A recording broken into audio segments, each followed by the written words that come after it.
जब हम बात करते हैं रेजिस्टेंस के सीरीज में होने की, तो अगर हम कोई चीज सीरीज में बोल रहे हैं तो उसका मतलब क्या है?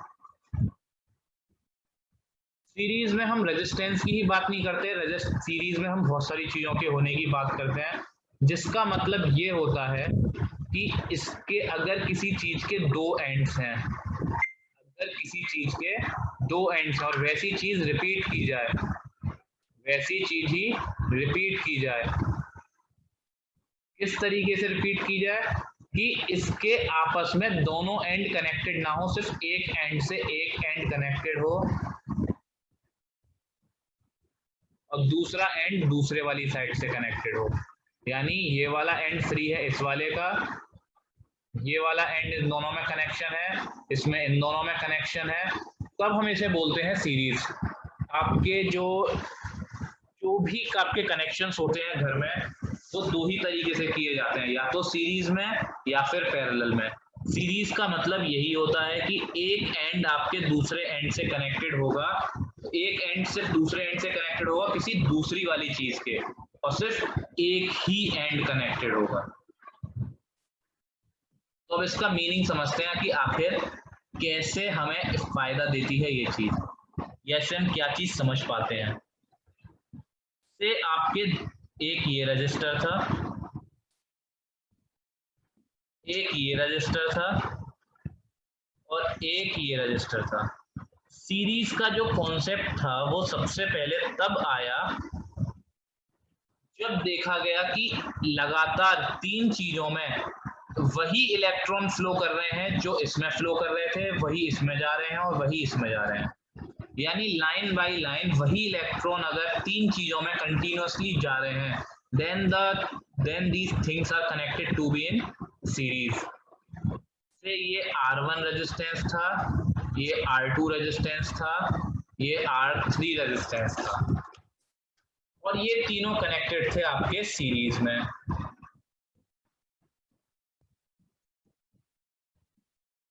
तो क्या किया गया, यहाँ पे हर एक रेजिस्टेंस के बाद ना एक अमीटर लगा दिया, A1, A2 और A3, करंट मेजर करने के लिए।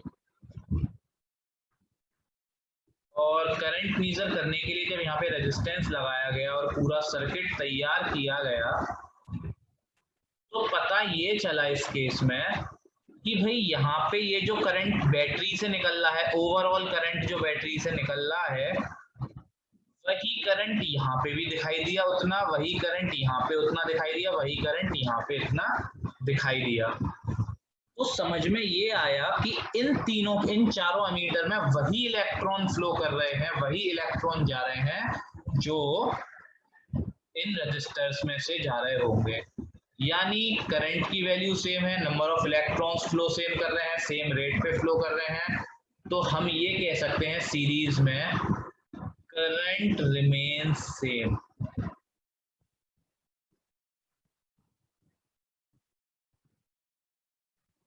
करंट चेंज नहीं होगा।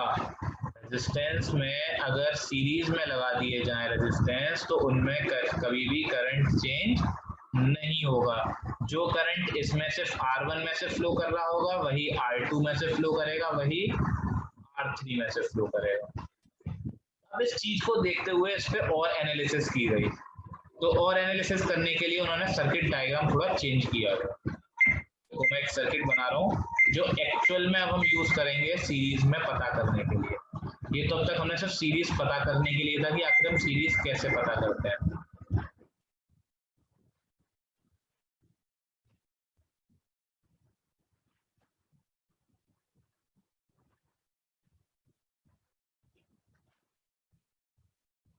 जब पता है कि तीनों में करंट सेम रहेगा, तो एमीटर सिर्फ हम एक लगाएंगे करंट मेजर करने के लिए।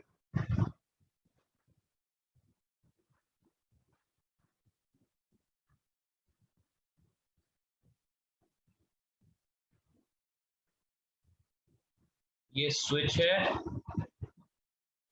अब देखो क्या हुआ, इसमें से करंट फ्लो करना शुरू हुआ।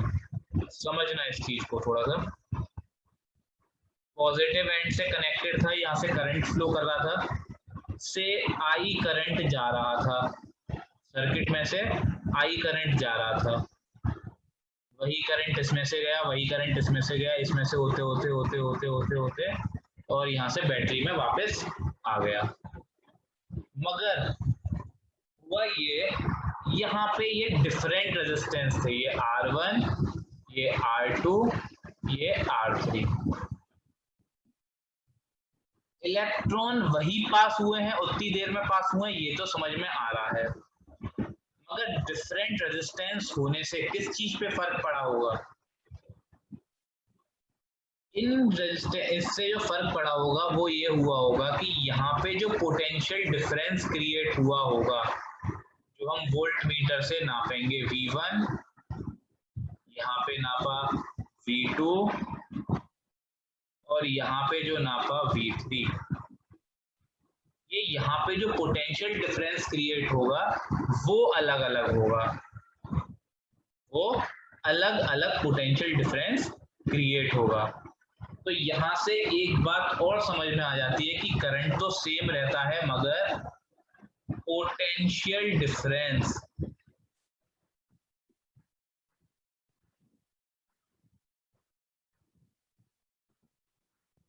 is different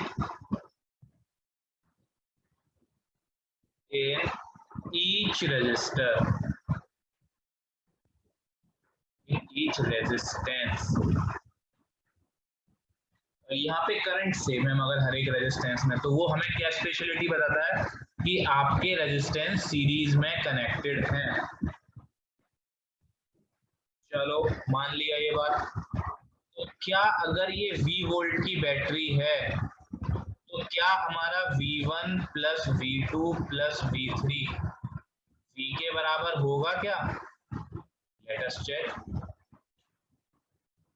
पोटेंशियल डिफरेंस का मीनिंग क्या होता है, कोई बताएगा? What is the meaning of potential difference? बोलो समर्थ। सर किसी मतलब कोई भी दो चार्जेस A और B का जो डिफरेंस निकल के आएगा, जो दो पॉइंट्स में डिफरेंस निकल के आएगा, यस एग्जैक्टली, कि कितना वर्क डन होगा उस चीज के लिए हमारा इलेक्ट्रॉन्स पे कितना वर्क डन होगा इस पॉइंट से लेके इस पॉइंट तक, वो वर्क डन होगा, वो बताएगा कि कितना वर्क डन कराया सकता है इलेक्ट्रॉन पे मूव कराने के लिए। चलो मान लिया।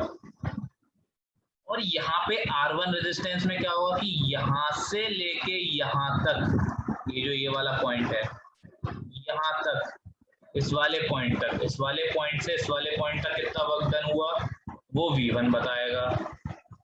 यहाँ से लेके यहाँ तक कितना वर्क डन हुआ वो V2 बताएगा। और यहाँ से लेके यहाँ तक कितना वर्क डन हुआ वो V3 बताएगा। तो इससे ये चीज तो समझ में आ गई कि हाँ, यहाँ पे जो वर्क डन हुआ प्लस यहाँ पे जो वर्क डन हुआ प्लस यहाँ पे जो वर्क डन हुआ वो टोटल वर्क डन होगा। और वो टोटल वर्क डन कितना होगा, जितना वर्क डन बैटरी करवा रही है यहाँ से लेके यहाँ तक। तो यहाँ पे हमारा ये बात कहना कि total V1 plus V2 plus V3 बराबर V होगा, ये एकदम सही है, इसमें कोई भी गलती नहीं है। बताओ सर वर्क डन किस किस में होगा? वर्क डन रेजिस्टेंस में। यहाँ पे इलेक्ट्रॉन जब यहाँ से मूव कर रहे होंगे बैटरी में, यहाँ से लेके यहाँ तक, इस रेजिस्टेंस ने कुछ पोटेंशियल डिफरेंस क्रिएट किया होगा। रेजिस्टेंस क्या चीज होती है? रेजिस्टेंस कोई भी तुम्हारा इक्विपमेंट, जो भी चीज तुम यूज करते हो, तो आजकल तुम आजकल क्या, अब तक जो भी तुम इक्विपमेंट यूज करते हो हर एक में तुम देखोगे इतने वोल्ट का इस पे करंट चाहिए और इतना करंट चाहिए। जैसे अगर तुम अपने चार्जर का ही देखो, उस पे वोल्टेज भी लिखी हुई होती है और करंट भी लिखा हुआ रहता है, ठीक है। बल्ब अगर देखो तो बल्ब पे भी लिखा हुआ रहता है 220 वोल्ट का इस पे करंट चाहिए, इसमें पावर सप्लाई चाहिए, ठीक है। तो यानी पोटेंशियल डिफरेंस हर एक उसका अलग अलग दे रखा होता है, रेजिस्टेंस नहीं देता कभी भी। कोई भी मैन्युफैक्चरर कभी भी रेजिस्टेंस नहीं बताता है, वो क्या बताता है अपने अपने डिवाइस के कि पोटेंशियल डिफरेंस कितना है उसके लिए और कितनी पावर का है ये।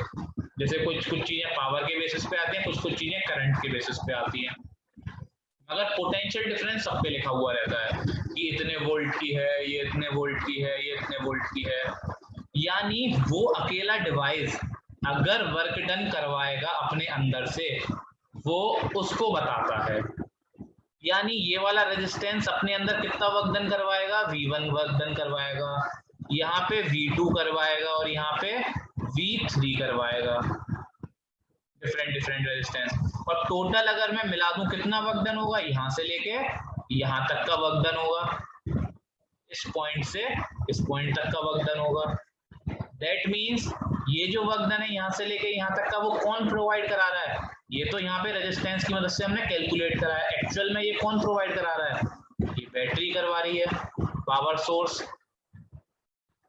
इसलिए ये चीज इस फॉर्म में रहेगी।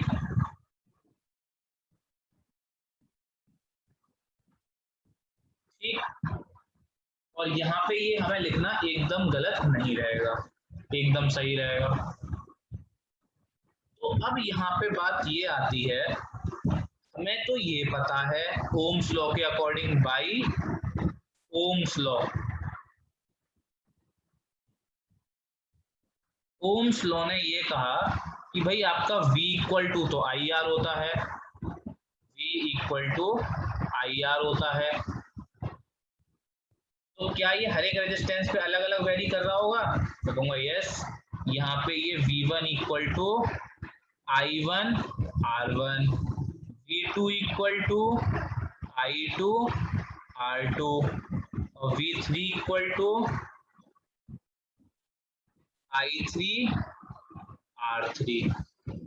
दैट मीन्स इस वाले रेजिस्टेंस पे अगर हम एनालिसिस करें, सिर्फ कौन से वाले रेजिस्टेंस पे, अभी रुको देखो तो मैं दिखाता हूँ थोड़ा सा क्लीन करके।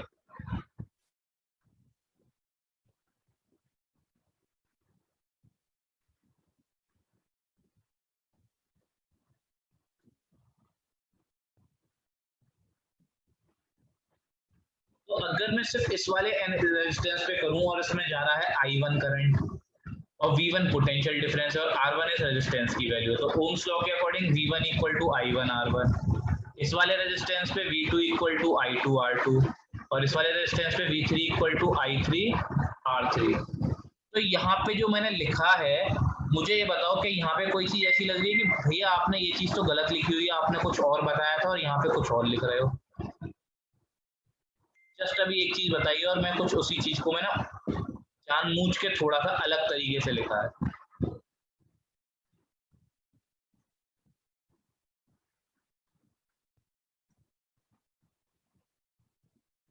थोड़ा सा देखो, अच्छा यहाँ पे लिखी हुई है मैंने क्या चीज अलग लिखी और क्या चीज होनी चाहिए थी।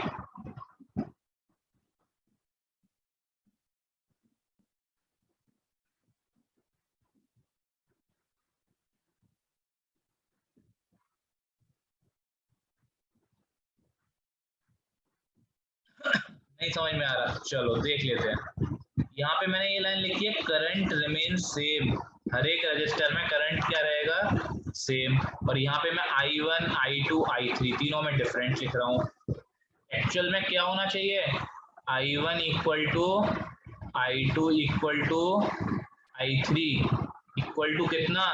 जितना बैटरी से करंट निकल रहा है, दैट इज I, इसके बराबर होना चाहिए। तो यहाँ से मेरा ये क्या मॉडिफाई हो जाएगा? V1 equal to IR1, V2 equal to IR2 और V3 इक्वल टू IR3।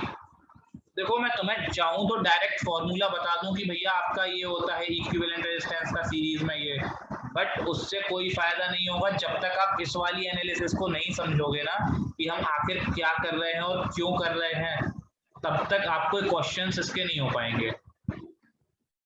तो बेटर है इस चीज को समझे आप। तो V1 equal to I R1, V2 equal to I R2 और V3 equal to I R3। अच्छा, अब एक कॉन्सेप्ट आता है किस चीज का, इक्विवेलेंट रेजिस्टेंस का।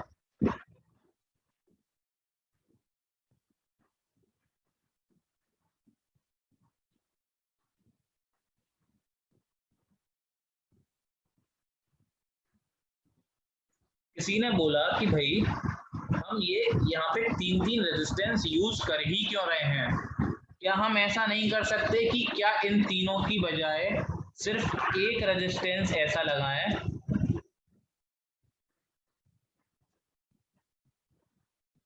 एक रेजिस्टेंस ऐसा लगाएं जो बैटरी से करंट भी आई खाए और पोटेंशियल डिफरेंस अपनी तरफ से V ही दे। यहाँ पे तीन मिलके V दे पा रहे हैं, पोटेंशियल डिफरेंस यहाँ पे वो अकेला ही दे दे, यानी उसका कुछ सर्किट ऐसा बन जाए, कुछ सर्किट इस टाइप का बन जाए कि भाई ये रेजिस्टेंस मान लो ये इक्विवेलेंट रेजिस्टेंस है ये, और एमीटर इसके अबाउट वोल्ट मीटर,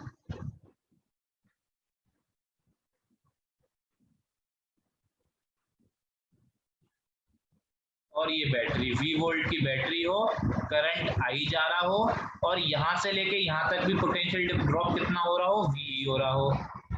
अगर ऐसा हो जाए तो क्या हम ऐसा रेजिस्टेंस लगा सकते हैं? तो हाँ हाँ, क्यों नहीं लगा सकते, क्यों नहीं होगा ऐसा रेजिस्टेंस? तो वही वाला रेजिस्टेंस बोल दिया गया इक्विवेलेंट रेजिस्टेंस, यानी a resistance which can replace all the given resistance consuming same current to produce the same potential difference as all other one। यानी एक रेजिस्टेंस ऐसा जो बाकी सारे रेजिस्टेंस को रिप्लेस करके आ जाए और जो करंट बैटरी से निकल रहा है उसको भी यूज करे, साथ ही साथ में बैटरी जितना पोटेंशियल डिफरेंस क्रिएट कर रही है उसको भी क्रिएट करे रखे। वैसे रेजिस्टेंस को हम बोलेंगे इक्विवेलेंट रेजिस्टेंस। ठीक है, लगा दो यहाँ पे भी ओम्स लॉ, फिर V equal to I R equivalent. अब हम निकालना चाहते हैं कि इक्विवेलेंट रेजिस्टेंस की वैल्यू कितनी होगी, उसे कैसे निकालेंगे? बहुत सिंपल, इस वाली इक्वेशन में पुट कर दो सारी चीजें।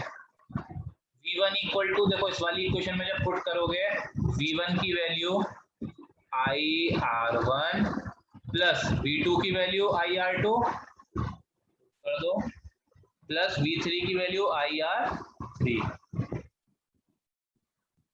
विच will be equal to V, जो V कितना है IR इक्विवेलेंट, यहां से आया IR इक्विवेलेंट इक्वल टू, इन तीनों में से ले लिया I common, R1 plus R2 plus R3, I से I कैंसिल, मिल गया हमें R equivalent is equal to R1 plus R2 plus R3।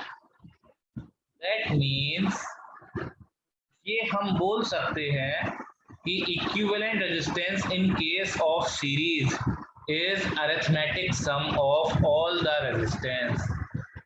यानी अगर बोला जाए जितने भी रेजिस्टेंस सीरीज में होंगे अगर सबको ऐड कर दिया जाए तो उनकी बजाय इक्विवेलेंट रेजिस्टेंस आ जाएगा।